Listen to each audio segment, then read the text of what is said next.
of Love, Francis Bacon.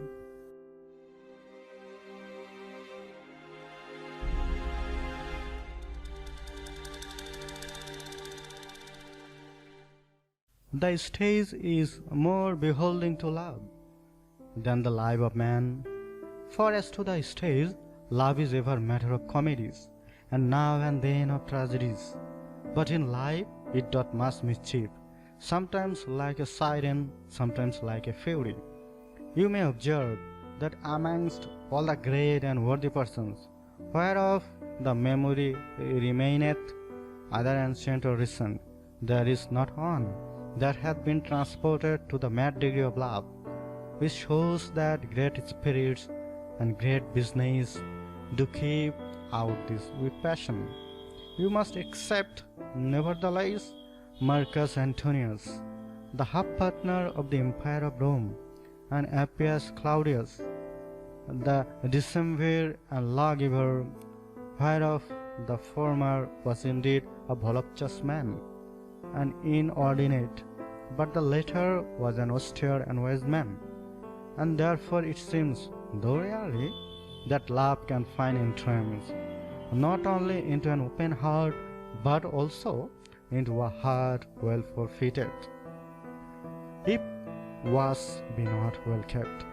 It's a poor saying of Epicurus, Satis magnam Walter alteri theatrum sumus, as if man, made for the contemplation of heaven and all noble objects, should do nothing but kneel before a little idol, and make himself a subject, though not of the mouth, as beasts are, yet of the eye, which was given him for higher purposes.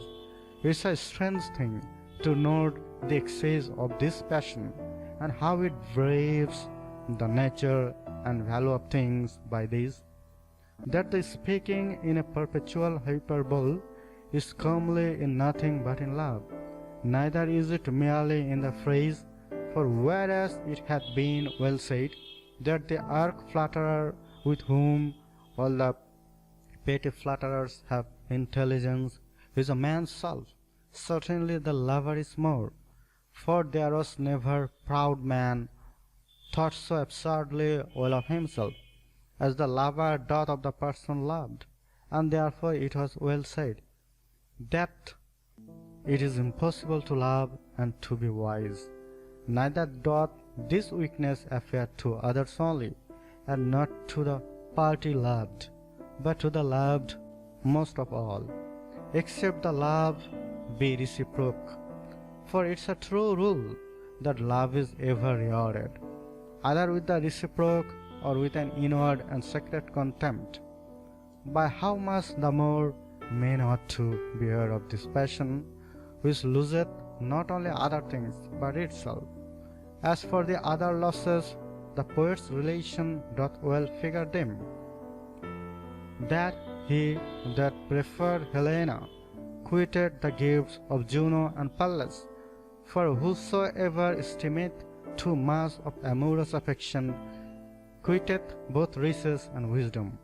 This passion hath his flaws in very times and weakness, which are great prosperity and great adversity, though this latter had been less observed, both which times kindle love and make it more fervent, and therefore show it to be the child of folly. They do best who, if they cannot but admit love, yet make it keep quarters, and sever it wholly from their serious affairs and actions of life. For if it check once with business, it troubleth men's fortunes, and maketh men that they can no ways be true to their own ends. I know not how, but martial men are given to love. I think it's but as they are given to wine, for perils commonly asked to be paid in pleasures. There is in man's nature a secret inclination and motion towards love of others, which, if it be not spent upon someone or a few, doth naturally spread itself towards many, and maketh men become humane and charitable, as is seen sometime in friars. Nuptial love make mankind, friendly love perfecteth it, but wanton love corrupteth and embazeth it.